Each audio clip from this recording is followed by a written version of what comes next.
더민주 초선 6명의 방중에 대해서 야당 내부에서도 김종인 대표나 이 국회 외교안보통일위원회 강창일 의원 같은 경우에 반대를 하고 있습니다. 그리고 익명으로 표시하지만은 반대를 하는 의원들이 많습니다. 결국 중국에 이용당할 거고 이 국익이 훼손되는데 이렇게 이바지했다라는 비판을 받을 것이다. 이렇게 이야기를 하고 있는데요. 그러면 이들이 왜 이렇게 강경하게 나오는 것일까요? 자, 이 좀 이해가 가지 않지 않습니까? 지금 이번에 가는 6명이나 또 성주에 가서 프란시스 스테이트 호라고 뭐 19세기에 미국에서 침몰한 배에서 18명 중에 18명이 살아남았는데 소년 하나를 부정한 방법으로 제비 뽑기해서 잡아먹고 그 사흘 뒤에 살아났다라는 프란시스 스테이트 사례를 이야기를 하면서 감동적인 연설을 했다라는 표창원 의원. 저는 이런 언론의 보도에 대해서 웃깁니다. 아니, 제가 지난 금요일날 TV에서 이야기했는데요. 그리스의 과거의 궤변론자를 소피스트라고 하는 이야기를 아느냐라고 했습니다. 자, 모든 사례는 적절한 비유를 갖다 대는 것이 좋은 사례고요. 그렇지 않고 서로 맞지도 않는 이야기를 여기저기 끼워 맞춰서 억지로 갖다 붙여서 경강부회하는 것을 소피스트, 궤변론자라고 하지 않았습니까? 표창원 의원은 궤변론자입니다. 모두가 살기 위해서 배에서 잡아먹힌 소년이 성주고, 그래서 그 소년을 잡아먹어야 모두가 사는 겁니까? 성주에 사드가 배치가 된다고 성주가 죽습니까? 성주 국민에게 전자파 유해성이 있습니까? 성주 국민이 무슨 대한민국의 전체에 중국의 경제 보복을 우려해서 사드에 반대합니까? 사드가 실효성이 없다고 반대합니까? 다 아니죠. 유일하게 반대하는 것은 전자파 참여가 생길까봐, 성주 국민한테 전자파 피해가 올까봐 반대하는 거 아닙니까? 지금까지 제시된 사례로는 피해가 오지 않는다라고 나오지 않았습니까? 그래도 의심스러우면 피해가 전자파를 통해서 나올 건가 안 나올 건가 그것만 분석하면 되지 않겠습니까? 그래서 모두가 살고 성주도 살기 위해서 사드 배치를 성주에 하는 건데, 그것을 갖다가 마치 한 명을 죽여서 나머지가 살려고 하는 사례로 비유하고, 성주 국민들은 세월호 때, 강정마을 때, 밀양 고압선 때 어디 있었습니까? 그들 편을 들었습니까? 라고 말하는 이 표창원 의원의 말이 감동적입니까? 배에서 사람 잡아먹고 살아남았다 이야기 수두룩합니다. 실제로 요 근래에는 비행기가 안데스 산맥 같은 데 추락했을 때 마찬가지로 죽은 시체를 먹고 살아남은 그 사람들 사례도 얼라이브나 이런 영화에서 많이 소개되었습니다. 뭐 얼마 전에 했던 영화 그 뭡니까 하트 오브 시, 그 유명 소설이죠. 모비딕의 원조가 된. 그런데 봐도 그런 사례들이 나옵니다. 그래서 무슨 프란시스 스테이트 이야기하면서 맞지도 않는 걸 이야기를 하고 그걸 감동적인 연설을 했다고 포장하고, 저는 이 나라 국민들의 절반쯤은 정신이 나갔다고 생각합니다. 그게 지금 프란시스 스테이트호에 잡아먹힌 17살짜리 소년이 그게 무슨 이 성주의 사례와 일치를 합니까? 자, 이런 이야기를 하는데 저는 여기 표창원 의원한테 좀 묻고 싶어요. 표창원 의원 경찰대학 나와서 경위로 경찰 하다가 93년에 경찰 그 범죄 심리학 그 다음에 프로파일링 등으로 세계 최고의 권위를 가진 영국 엑서스 대학에 국비로 유학가지 않았습니까? 그래서 석박사를 하고 와서 2년 있다가 이 경찰대학 교수로 가지 않았습니까? 경찰을 그만두고요. 자, 오늘날 표창원 의원이 전문가로서 국회에 진출할 수 있었던 부분도, 언론에 프로파일러로 이름을 떨친 부분도, 경찰대학의 교수가 된 부분도 결국 국비 유학, 국민의 세금으로 석사, 박사를 4년간 유학을 가서 따온 부분에 기인하는 겁니다. 국가의 덕을 그렇게 인생에서 보고요. 이렇게 하시면 됩니까? 제 같은 경우에서는 국비로 도움을 받아서 뭘 해본 적이 평생 한 번도 없는 사람이고, 세금 한 번 안 밀리고 체납 없이 깨끗하게, 억울하지만 세금 소송도 안 내고 달라는 대로 다 준 사람입니다. 그럼에도 불구하고 이런 사람들이 이렇게 앞장을 서고 있습니까? 도대체 국비 유학생 선정 기준이 뭡니까? 국비로 유학 갔다 와서 이렇게 해도 되는 겁니까? 자, 또 하나, 손혜원 의원. 광고 디자인 회사 하면서 광고로 돈 엄청 벌지 않았습니까? 한국의 대기업이 성장하는 90년대 2000년 초반 과정에서요. 그래서 엄청난 떼돈을 벌지 않았습니까? 남편 되시는 분도 대형 회계법인의 회계사 아닙니까? 이렇게 한국의 고도 성장 과정의 밑바탕이 미국과의 한미 상호 방위 조약이고 주한미군 아닙니까? 이 이야기는 제가 한 게 아니라 김종인 대표가 한 이야기입니다. 언론에 여러 번요. 그 과정에서 대기업들이 성장을 하면서 그 덕을 보고 엄청난 재산을 이룬 사람이 이 사드 배치를 반대하면서 이렇게 하면 됩니까? 국가에 적어도 혜택을 좀 받은 사람들은 대기업을 위해서 기업 브랜드 이미지 통합을 하고 국비 유학을 갔다 오고 이런 정도로 인생에서 결정적인 혜택을 받은 사람, 그것 때문에 오늘날 국회의원이 되는 밑거름이 만들어진 사람들이 이런 식으로 처신하면 되는 겁니까? 자, 저는 솔직히 더민주당의 초선 의원이라는 이런 사람들 중에 제가 알기로 제대로 운동 꺼낸 사람도 없습니다. 이런 사람들이 이렇게 강경, 지금 386 운동권들처럼 사드 반대 전선에 앞장서는 이유가 도대체 무엇일까요? 과거에 더민주당의 이념적인 친북, 친중, 종북, 더 나아가서 극단적이고 교조적인 이념적 경사는 전대협 한 총련을 했던 386 운동권들이 더민주당으로 자신의 과거 운동권 행태에 대한 반성이나 전향 없이 그냥 들어와서 지금까지도 세월이 20, 30년 흐르는 동안에도 바뀌지 않고 화석처럼 남아있어서 그렇다. 이렇게 이야기해왔고 저도 그렇게 비판을 해왔습니다. 그런데 이번에 보면 우상호 원내대표는 지금 국회 차원에서 대응해야지 초선들이 중국에 갈 일은 아니다라고 우려를 표하고 있고 사드 배치에 대해서 한마디로 전략적 모호성이라는 입장 하에 어려운 상황 속에서도 야당이 이 문제에 대한 입장을 선명하게 밝히지 않는 것이 좋다라는 입장을 김종인 대표에 맞추어 왔습니다. 우상호 원내대표 같은 경우에 상당히 현실화된 부분이 있죠. 시대에 맞게 말입니다. 그런데 자기 돈 잘 보고 잘 벌고 전문직으로 살던 사람들, 더 나아가서 정치인 2세로서 출세하는 사람들이 운동권도 아닌 사람들이 더합니다. 선무당이 사람을 잡는다라는 이야기가 있습니다. 무당이나 점쟁이도 오래되면 한마디로 노예하고 신중하게 구슬하든지 점을 치는데 이 초짜 무당들이나 이런 점쟁이가 한마디로 무당생활 한 3, 40년 한 사람보다 더하게 설칩니다. 그렇게 이런 사람들이 설치다 보면 구슬하다가 사람이 잡힐 수가 있죠. 자, 이 비운동권, 한마디로 자본주의 사회의 덕을 엄청나게 본 사람들, 지난 8, 9, 2000년대에 한마디로 한국 경제가 비약적으로 성장할 때 대기업 등에 붙어서 재미를 본 사람들, 국비 유학을 갔다 온 사람들, 지금 김병욱 씨, 이 사람 같은 경우에는 정권협회의 코스닥 공시과장이라는 거 아닙니까?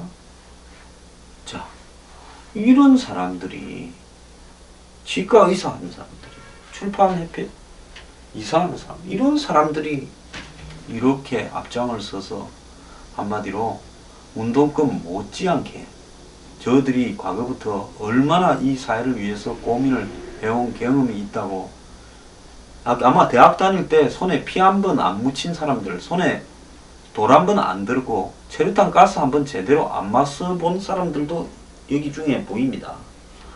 이런 사람들이 갑자기 이렇게 강경 운동권이 되는 이유는 도대체 뭘까요? 그건 지금 더민주당의 합리적인 이야기를 하거나 온건한 이야기를 하거나 상식적인 이야기를 하는 사람은 김종인 대표처럼 내몰립니다. 손혜원 씨 한번 보십시오. 김종인 대표 처음에 데려올 때 저런 분을 모셔와서 당의 간판으로 예우를 다해야 된다 하던 사람이 3월달에 비례대표를 놓고 싸우니까 아주 나이든 영감이라면 언급 비슷하게 하면서 완전히 김종인 대표를 비판하는데 앞장을 섰습니다. 자, 한때는 김종인 척근처럼 행동을 하더니만 금방 돌아서서 칼을 들입니다. 그럼 이런 사람의 특징은 뭘까요? 대한민국 이 사회에서 출세를 하는데 가장 중요한 것은 눈치, 줄서기 이런 거 아닙니까? 이 사람들 이런 걸 잘했기 때문에 대한민국의 한마디로 왜곡된 자본주의 시장 경제에서 크게 출세를 했을 겁니다. 자, 결정적일 때 어디로 돌아서서 언제 던져야 되냐. 표창원 씨 한번 보세요. 지난 대선 며칠 전에 결정적인 시점에 경찰대학 교수를 느닷없이 내던지면서 국정원 댓글과 관련해서 스타가 되어버렸습니다. 대선이라는 한 3, 4일 전에 얼마나 서로 간에 이렇게 지지자들 간의 감정이 격앙됐을 때입니다. 이런 모습을 보면요, 저는 이런 생각이 납니다.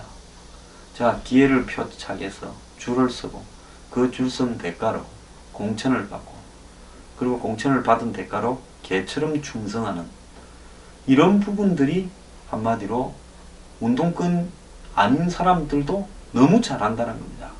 그래서 이 사람들이 더민주당의 친문, 친노로 공천을 받고 초선 배지를 달고 들어왔습니다.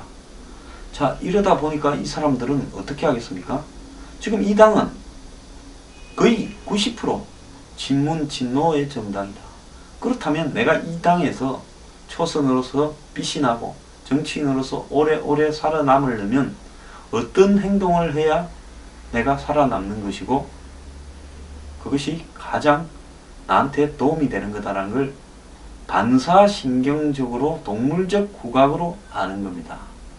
자, 더민주당에 당원이 한 100만 명쯤 있다고 가정을 합시다.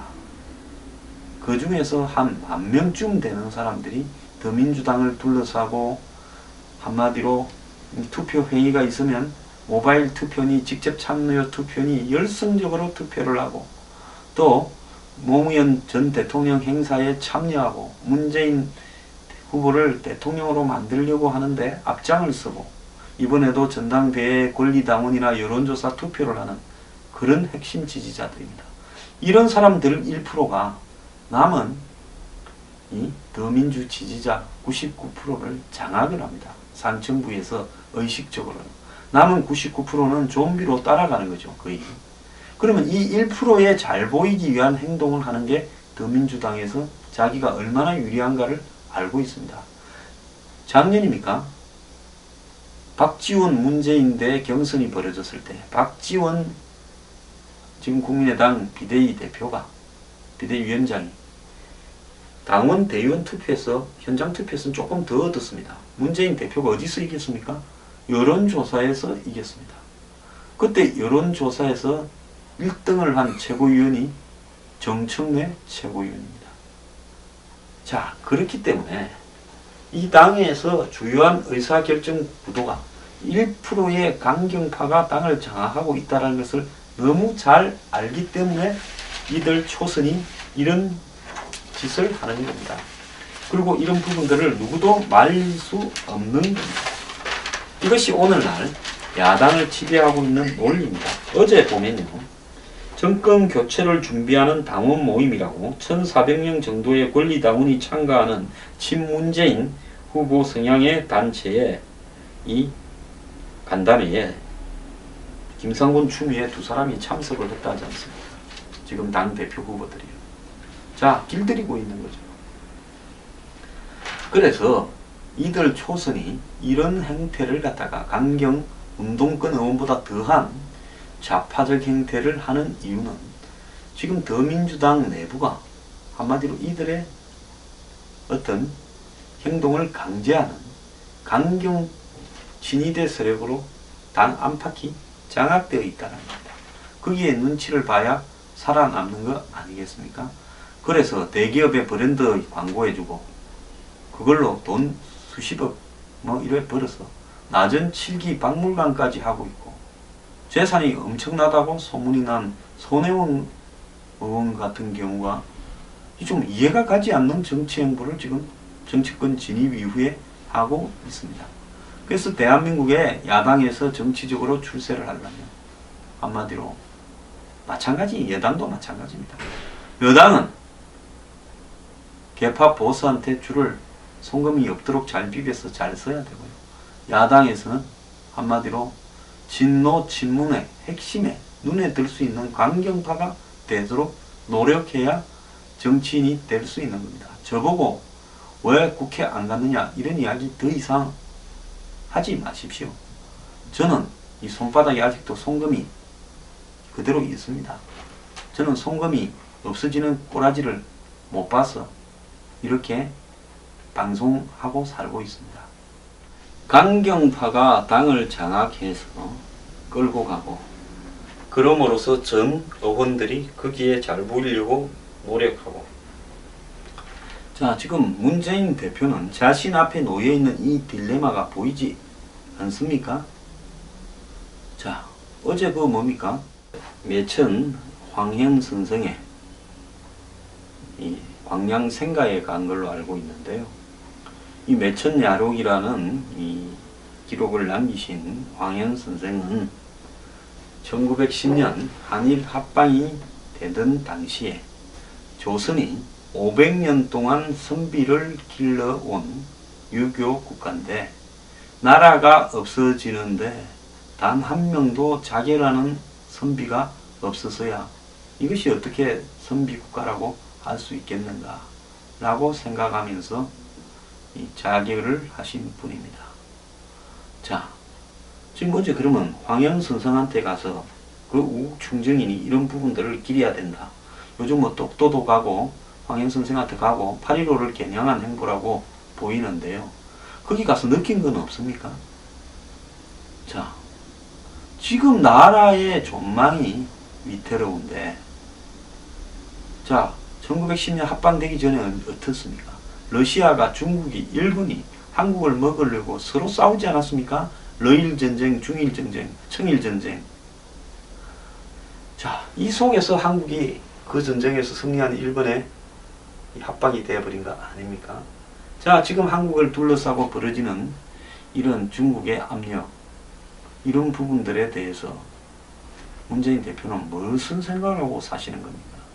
자, 문재인 대표 8월 27일 날 자신이 말을 잘 들을 거라고 보이는 사람은 히든 카드인 김상곤을 통해서 통제하면서 당선시킬 수 있을 겁니다. 아마 영향력을 행사하기 위해서 김상곤을 뒤늦게 출마시키고 이종걸 출마를 방조했고, 그 속에서 성질이 좀 강해서, 개성이 강해서 이렇게 건방지다, 인사 자랑한다, 이렇게 소문이 난 송영길 의원을 낙방을 시켜버려야 통제가 더욱 쉬운 사람으로 고를 수 있다고 해서, 또 비주류의 한 명을 출마시켜서 주류하고 비주류하고 싸운 것처럼 이렇게 보여야 본인의 당에 대한 어떤 영향력이 더 강해지지 않겠습니까? 그래서 비주류가 이번 전대 패배 이후에 탈당을 하거나 별도의 세력으로 떨어져 나갈 명분을 없애려고 하는 거겠죠. 그런 목적으로 김상곤 씨가 갑자기 출마를 해서 지금 송영길을 떨어뜨리게 만드는 거 아니겠습니까? 263명이 참가해서 했다는데 그 사람들은 의원, 원내위원장, 이 지자체장, 고문, 이런 문재인 전 대표의 영향력 아래에 있는 사람들입니다. 이들이 투표해서 얼마든지 송영길을 떨어뜨리게 할 수 있죠. 자, 중요한 것은요, 8월 27일 이후에 완벽하게 장악된 더민주당이 사드 배치를 반대하고 전시작전권 이양을 주장할 때 문재인 전 대표의 대선 가는 길이 훨씬 가까워졌다고 보십니까? 멀어졌다고 보십니까? 한국의 저 멍청한 새누리당 때문에 지금 보수 진영이 코너에 몰려 있는데, 만약에 경제를 개혁하고 안보에 있어서는 사드 찬성, MD 찬성, 전시작전권 이양 반대, 한미 상호 방위조약 찬성 등을 내걸면서 이렇게 대선을 안보와 경제 개혁으로 나누는 건전한 개혁 보수 세력이 등장했을 때 제가 볼 때는 야당은 결코 이기지 못할 거라고 보고 있습니다. 지금 더민주당은 한마디로 지죽을 자리 지갑하고 있는 것 같아 보인다.